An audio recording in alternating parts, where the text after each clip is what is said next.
Excuse me, on the left over here, we have individuals who are religious fundamentalists, religious fanatics, and this is the expression, RT-PCR, real-time PCR expression of the VMAT2 gene.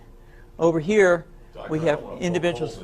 So let me complete. So over here, we have individuals who are not particularly fundamentalist, not particularly religious, and you can see there's a much reduced expression of this particular gene, the VMAT2 gene.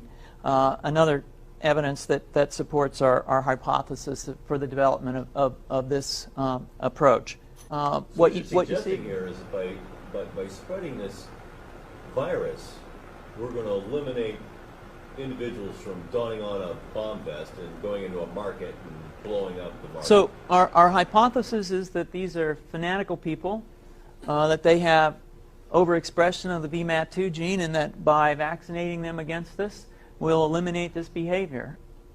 So we have some very, very remarkable data in this next slide.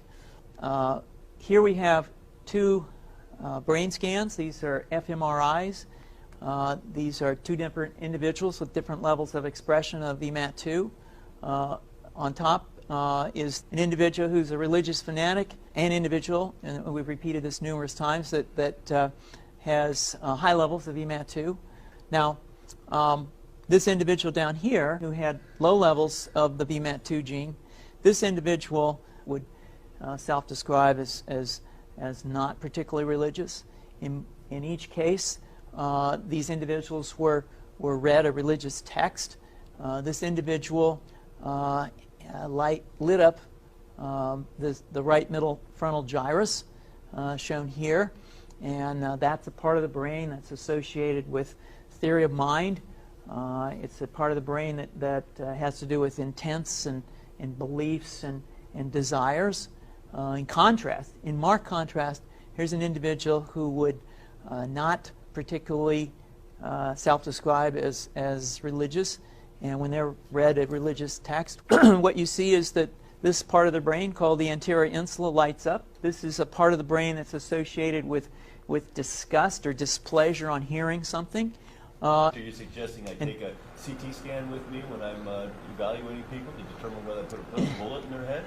So the data that I'm presenting here supports the concept that we're proposing, and I think that we would not propose to do CT scans or fMRIs on individuals out in the hinterlands of Afghanistan.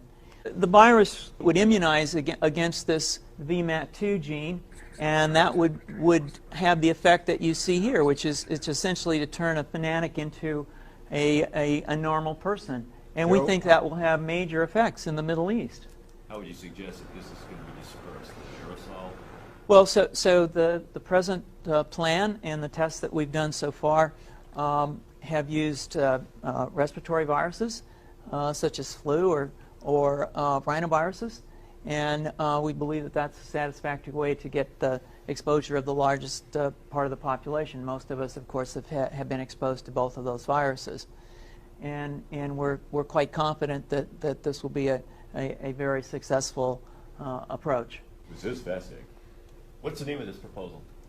Yeah, so the name of this project is Funvax, which is the vaccine for religious fundamentalism. And you have a proposal already?